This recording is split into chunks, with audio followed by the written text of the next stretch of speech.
wabarakatuh. Selamat pagi semuanya.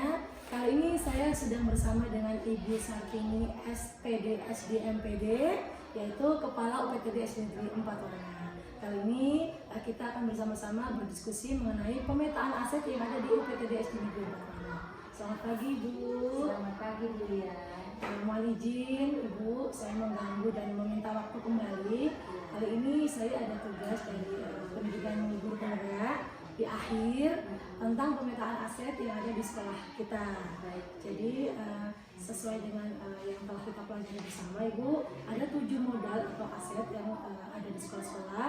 Yang pertama itu ada modal manusia, ada modal sosial politik, budaya, agama, kemudian ada juga fisik, lingkungan alam, dan juga finansial. Nah, bersama dengan Ibu di sini saya akan berdiskusi mengenai pertama modal manusia atau aset yang kita miliki di sekolah kita tentang manusia Ibu. Jadi modal manusia yang kita miliki itu ada dewan guru dan kepala sekolah. Kemudian ada lagi peserta didik, serta ada juga wali murid, komite, pengawas, ya, pengawas SD kan ada lagi. Nah, yang membedakan dari SMP dan SMA itu kan kita tidak punya TU, tidak ada tenaga perpustakaan, tidak ada BK, kemudian untuk modal sosial tadi udah modal manusia ya Bu. Untuk modal sosial sendiri, alhamdulillah sepertinya di kelas-kelas sudah ada paguyuban kelas atau lebih tepatnya ke WA ya Bu ya, sekarang grup WA. Jadi ada grup yang mengaitkan antara kita dengan wali murid per kelas masing-masing. Untuk paguyuban kelas kita belum punya yang lengkap semua ya. Terus ada juga kelompok kerja guru. Kebetulan juga di SD kita juga sudah ada KKG sekolah ya Bu. Tinggal menamai itu Bu ya. Iya. Nanti itu PR-nya Bu Lia kasih nama yang cantik ya komunitas. Ada lagi komunitas belajar. Nah, untuk komunitas belajar sendiri kita sebenarnya sudah ada ya Bu. Iya. Terutama yang kemarin itu yang udah foto-foto tentang pramuka itu juga masuk ke komunitas kita ya Bu. Terus dilanjut lagi ada yang namanya modal politik. Sejauh ini modal politik yang sudah kita jalin, kita punya itu apa saja ya Bu? Kalau untuk model politik itu ya keterkaitan antara pemangku kepentingan terutama ya Pak ya Bu ya. Ya bisa koordinasi dengan Pak Bayan sekitar itu kan kadang-kadang sering kita nggak menutup kemungkinan ya sering apa ya istilahnya membutuhkan itu ya, terutama kadang-kadang saat siswa ada hal yang perlu dibahas dengan lingkungan sekitar. Nah, terutama itu kan yang saya cari itu Pak Bayan itu kan beliau yang lebih paham, beliau yang lebih tahu tentang anak-anak di sini seperti itu. Alhamdulillah, tapi untuk saat ini tidak ada yang sampai harus melibatkan Bayan ya Bu, yang untuk yang negatif maksudnya. Iya. Ada untuk yang positif seperti grup desa. Nah, biasanya kan kita juga ada iya.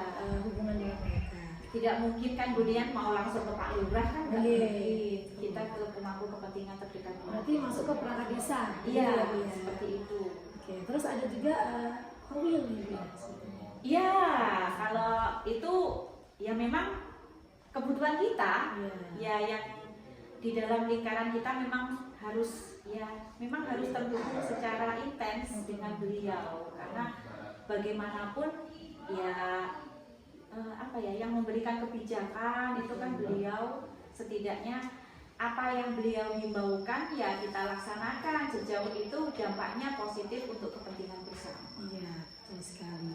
Kemudian ada lagi yang dari kepolisian. Nah, ya. Jadi pernah juga Ibu waktu itu ada wacana atau Iya, yang akan meminta Babinsa atau polisi untuk menjadi pembina upacara seperti Nah, itu ya. itu loh Bulian, lanjutkan aja nanti ya Bulian ya kita bareng-bareng koordinasi dengan pemangku kepentingan tersebut, terutama bidang keamanan itu entah ke Pak Babinnya, atau ke Pak Kapolseknya. Kemarin ketemu, ditagih, katanya Bu, lah itu kapan undangannya segera dibikin ya Bu, seperti itu. Tapi kan kita sedang ada pembangunan, makanya kita upacaranya juga nggak bisa bareng. Jadi kalau untuk sosialisasi secara umum kan belum terlaksana. Insya Allah nanti ya Bu ya. Kalau ini udah rapi lah ya. Ada juga tenaga puskesmas. Siswa kan sering ya Bu ya, sama itu membagikan obat cacing atau suntik, bias dan lain-lain. Tapi itu ada sedikit pengennya sih, ada sedikit kebutuhan dengan pemangku kepentingan kesehatan Bu, yaitu terkait penyuluhan gizi dan makanan sehat Bu ya.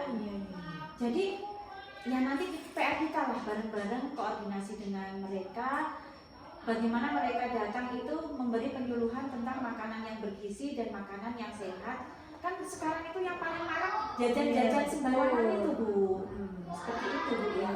Itu sangat luar biasa juga bahasanya. Tapi kemarin itu sepertinya juga karena ada sedikit trouble atau kasus di masyarakat, terus ada beberapa puskes yang kesini untuk sosialisasi tentang seks usia dini Bu, di kelas 6. Itu sebenarnya udah masuk ke dalam modal politik. Kita lanjut ke modal agama. Jadi tentang misalkan TPA, ya, TPQ, biasanya kan kita juga ada ya di universitas kita yang kita hadirkan di kegiatan pesantren kilat Seperti itu kan ya. Tapi kemarin begini Bu ya, saya itu ada komunikasi dengan ya tokoh agama. Nah, saya itu cuma punya unek-unek gini sama beliau, Pak, kalau di tempat kami itu belum ada loh Pak TPQ yang berbadan yayasan gitulah seperti itu. Jadi sepertinya harus ada Pak di situ. Nah, saya bilang seperti itu. Sepertinya tanggapan beliau ya manusia sih Bu. Ya baru ini sih Bu, baru ngobrol ringan aja, belum berlanjut ke arah yang lebih jauh. Bagus sekali ya Bu ya. Jadi nanti akan berimbas ke kita juga, karena kan yang di yayasan sana pasti jualannya baik-baik sekali. Terus tempat kita itu yang musola plus aula itu kan bisa kita buat tempat sholat duha. Nah, pikir saya kalau sudah ada TPQ di sekitar sekolah kita, jadi di sekolah itu tinggal mengulas seperti itu Bu. Jadi ya saling meringankan lah, sore mereka ngaji di TPQ, paginya mereka praktik sholat duha di sekolah, seperti itu Bu. Iya, sebenarnya luar biasa ya. Baru terprogram ya. Tapi untuk olahraga nanti kita bareng-bareng ya Bu ya. Pokoknya saya berharap banget semua pemikiran-pemikiran ini ya, karena bulian guru penggerak di sini, ya saya minta bantuannya dengan sangat seperti itu. Wah, bareng-bareng ya Bu. Ya. Terus untuk masalah budaya Ibu, kan alhamdulillah di ruang Bumi Timur ini kita kan di mana pertama ya banyak sekali budaya yang campur ya Bu, maksudnya yang bersama-sama kayak Jawa, Jawa ada, Lampung ada, Sunda ada. Kalau di Jawa sendiri, kebetulan lingkungan kita ini kan mayoritas Jawa, itu ada anak-anak itu yang berlatih kuda lumping atau jaranan lah. Jadi itu termasuk ke aset juga ya Bu, termasuk ke aset kuda lumping.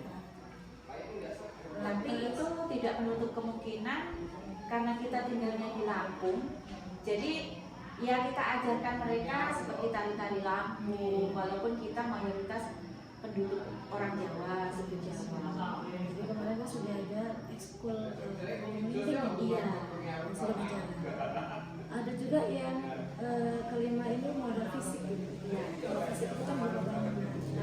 Sedang dalam proses. Iya, proses perbaikan. Untuk ruang kelas sendiri kita ada 6 ya Bu ya. Iya. Sedangkan kita ada 7 rombel. Semoga setelah ini kita dapat bangunan baru. Sudah mengusulkan Bu ya. Mudah-mudahan terrealisasi ya. Amin. Terus selain itu juga kita ada ruang guru, tapi belum punya ruang kepala sekolah. Masih dempleng. Masih bersama aja di sana. Seperti itu. Terus ada lagi Bu untuk WC. WC alhamdulillah kita dengan guru ada WC sendiri, kamar mandi sendiri, dan murid juga punya kamar mandi sendiri walaupun terbatas ya Bu ya. Insya Allah nanti kalau misalkan ada lagi, entah itu dari komite dan lain-lain, kita bisa menambah lagi ruang WC-nya, karena kalau saya pernah dengar sekolah itu sebenarnya ada beberapa perbandingannya dengan jumlah siswa dengan itu kamar mandi yang bahkan gendernya terpisah, laki sendiri, perempuan sendiri seharusnya. Insya Allah ya, sudah diusulkan, mudah-mudahan ya ini satu rangkai sama ruang kelas tambahan. Kemudian ada lagi untuk lapangan kita, alhamdulillah kan luas ya Bu ya. Iya.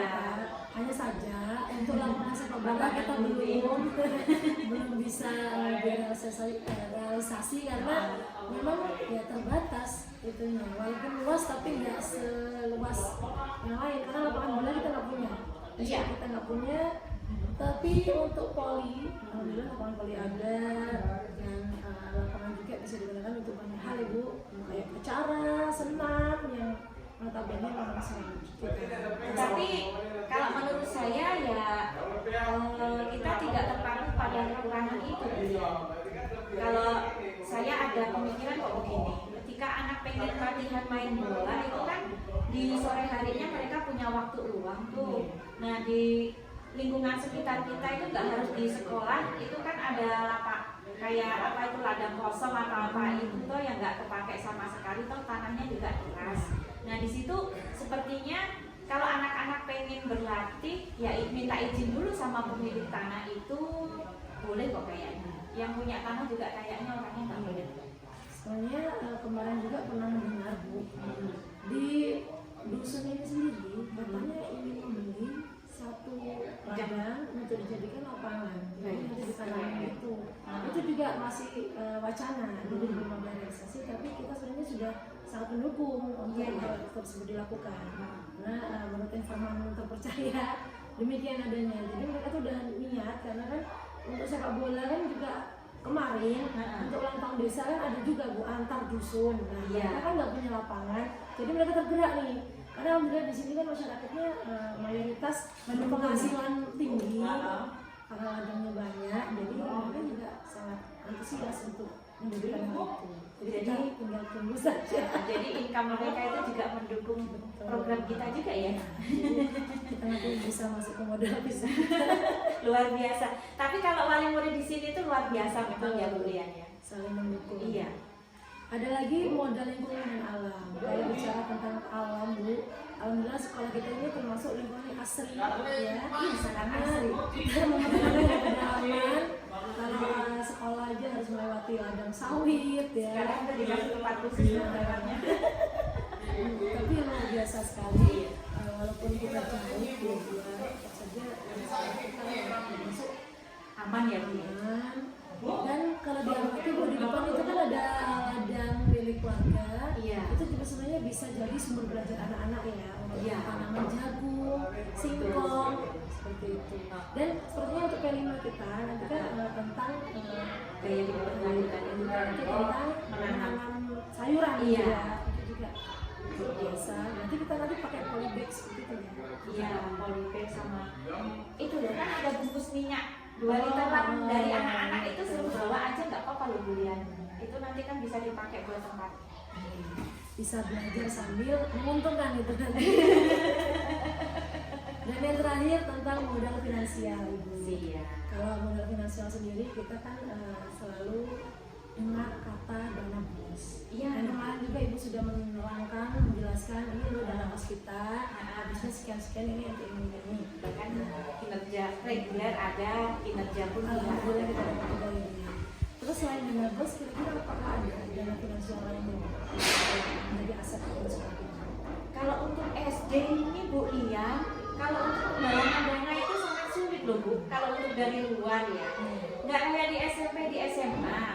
Paling pepetnya kalau ada pengen ada program bangun apa itu ya narik dari itu komite itu pun kadang mau keluar ini antara tega sama tidak karena kan income mereka juga berbeda-beda. Sekali. Itu untuk pengalaman nasional kita dari dana bos ya Bu. Iya, untung-untung kalau dapat kinerja. Iya. Kalau nggak dapat ya murni dari reguler itu. Mau diapakan diolak-alik warnanya merah putih sampai lecek ya itu. Apa yang penting kita semuanya bisa sehat, Amin. semangat, karena mencerdaskan anak bangsa itu kan suatu kemuliaan ya Bu. Amin, amin. Jadi selama tujuan kita baik, insya Allah nanti dibalas sama Allah jauh lebih banyak lagi manfaatnya. Dan ini pengennya nanti kan setelah ini angan di tahun depan sih Bu, kita ngambil tema wirausaha itu Bu. Jadi ya bertanam sayurnya itu dilanjutkan. Ini dalam ide saya dulu deh. Dan nanti kan misalnya nanam kangkung udah layak jual itu diikat, kemudian dijual ke, pokoknya diwirausahakan lah, dipasarkan. Jadi itu sepertinya sambil ngajarin anak-anak berniaga, juga income-nya nanti kan masuk di kas sekolah seperti itu. Sebenarnya untuk masalah apa namanya wirausaha Bu, di kelas saya sendiri juga saya menanamkan namanya koperasi kelas Bu. Jadi Gitu. saya modalin dulu anak-anak mereka yang mau jual. Biasanya tentang apa namanya alat tulis sih Bu. Iya, iya. Jadi nanti itu masuk ke kas mereka lagi. Jadi alhamdulillah nanti juga ada daya apa wirausahanya. Itu Ada daya juangnya ya Bu ya, dimana mereka itu bisa untung gitu kan, itu ada apa ya, kemampuan tersendiri lah. Tapi di awal-awal Bu lebih ke zone. Tombok dulu. Iya. Kok ininya habis, tapi makanya kok segini itu ya wajar sih untuk anak-anak belajar dari pengalaman itu juga. Tapi ya itu Bu, sejauh ini Bu Lian ini memang selalu memberikan kejutan-kejutan yang ya ini apa ya istilahnya, nggak harus ngomong dulu kalau dalam hal positif lah ya, kalau dalam hal yang ibaratnya seperti nanti dampaknya gimana kan Ibu ngomong, tapi kalau untuk dampak yang akhirnya nanti membuat hal positif, gebrakan baru itu Bu Lian selalu memberikan kejutan. Karena memang kan ini baru dicoba Bu, kalau Iya. saya bicara ke Ibu nanti takutnya terus Saya menunggu hasilnya. Terus yang lain juga nanti ngikut pikirannya kita malah gimana. Kalau insya Allah nanti kan ini bisa diterapkan juga jadi koperasi sekolah, jadi besar, jadi besar lagi. Terus nanti kita pikirkan juga kalau koperasi sekolah dananya apa dari guru-guru, apa dari mana, itu PR kita. Tuh, bisa juga dari organisasi. Itulah tadi perbincangan. Oh iya Bu kami. Lian sebentar, itu nanti kan ada ruang kosong buat Bu Iya. di zone belasan. Bisa masuk ke gudang atau perpustakaan. Nah, itu sepertinya nanti kita bicarakan kalau di gudang nggak mungkin karena memang ruangan kita sangat terbatas dan kurang. Nah itu masuk di perpustakaan saja ya, perpustakaan saja sambil saya ada angan mau diseket. Nah separohnya itu dikasih ini apa sketan ruangan agak kosong, ada ruang kreasi gitu. Itu kan memanjang tuh Bu ya. Jadi perpusnya itu yang dibuka aja yang ada di depan, nanti dikasih gang itu ada kayak pintunya lah, gangnya itu kasih pintu. Nah dimasuk lagi itu pengennya bikin ruang kreasi di situ. Kalau enggak juga UKS ya, karena seperti Iya, emergency. UKS juga masih emergency. Nanti pokoknya kebutuhannya yang lebih urgent itu yang mana kita dulukan nanti itu ya, antara ruang kreasi apa UKS. Iya, karena kebanyakan Bu kalau istirahat itu pada kakinya berdarah. Iya Bu ya. Namanya anak-anak kecil ya, SD kan luar biasa. Sedang lucu-lucunya kalau bahasa. Sebenarnya kalau kita sedang lucu-lucunya, kalau mereka Luar biasa. Jadi setiap itu Bu istirahat udah kotak 3K keluar. Iya, pasti itu. Oke, terima kasih banyak Ibu untuk diskusinya kali ini. Demikianlah pembicaraan kita atau diskusi kita bersama dengan Ibu Kepala Petugas Didik Pelayanan Sebesar ini SPD SDMPD. Sampai jumpa lagi di video saya selanjutnya. Assalamualaikum warahmatullahi wabarakatuh.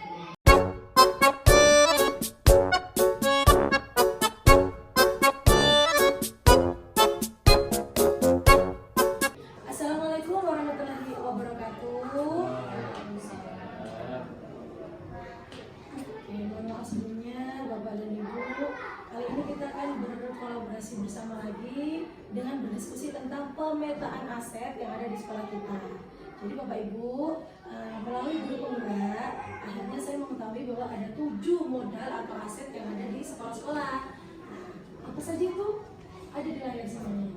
Yang pertama ada modal manusia, modal sosial, politik, modal agama dan budaya, modal fisik, modal lingkungan atau alam, dan modal finansial. Sekarang kita bahas satu persatu dan kita diskusikan apa aja sih yang ada di dalam sekolah kita. Yang pertama, modal manusia. Modal manusia itu kan contohnya kalau di sekolah kita ada kepala sekolah, ada dewan guru, terus ada kayak peserta didiknya, ada juga wali murid, ada komiter, tapi oh ya ada pengawas juga, alumni. Nah, hanya saja kalau kita amati di sekolah kita ini ada beberapa yang tidak ada, ya contohnya TU, terus apalagi sekolah kita kalau dibandingkan dengan sekolah SMA dan SMP, ya mereka waka-waka, kalau di kita kan nggak ada. Tapi yang jelas kita juga punya yang namanya operator sekolah yang masuk ke dalam aset atau modal manusia kita. Lanjut, kita lanjutkan ke modal berikutnya ada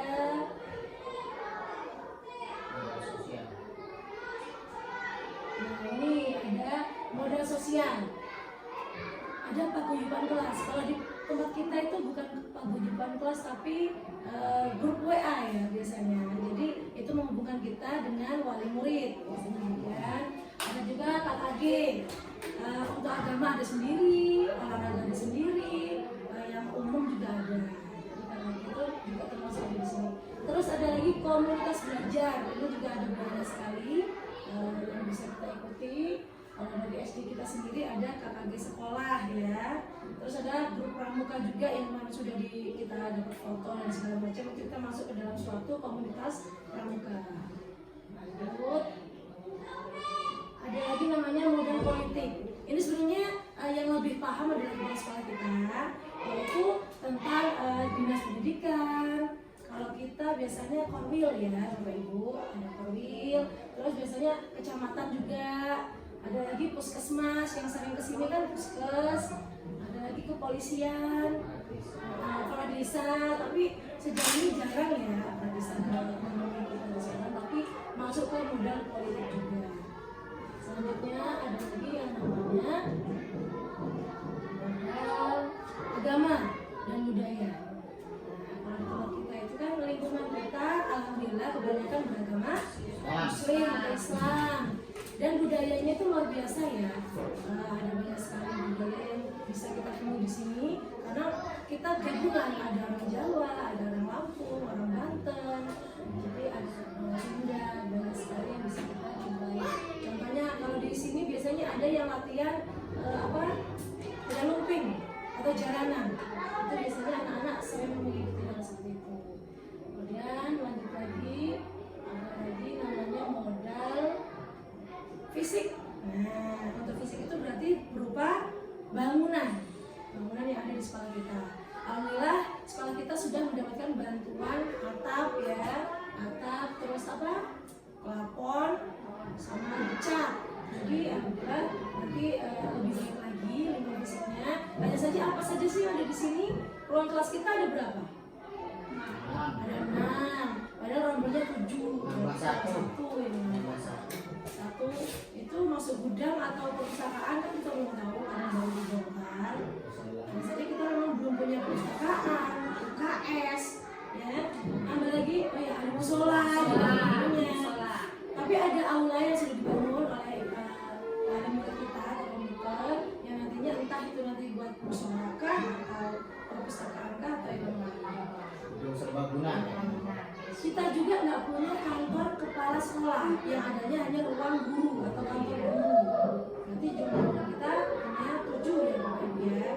Terus untuk WC, alhamdulillah kita wali murid wali kelas punya, guru punya, anak juga punya.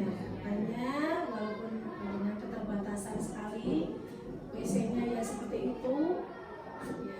Ya, tapi tetap kita modal fisik. Terus ada juga lapangan itu termasuk juga modal fisik kita. Pertama untuk kegiatan-kegiatan seperti acara, terus olahraga, Ekskul. untuk ekskul. Lanjut, sekarang kita bahas lagi ada modal lingkungan dan alam. Di sekitar sekolah kita ini kan alhamdulillah ya, lingkungannya lumayan Asri, pemadangan karena memang ada di pedalaman, desa dalam misalnya untuk yang di depan sendiri itu ada ladang punya orang tapi bukan punya sekolah. Itu ada ladang jagung ya. Terus di belakang itu sudah banyak perumahan, di samping juga ada bukan ladang namanya ya, bangunan dan juga tamannya lah. Jadi untuk menanam kita paling menggunakan polybag ya, masaknya terbatas untuk areanya kita terbatas.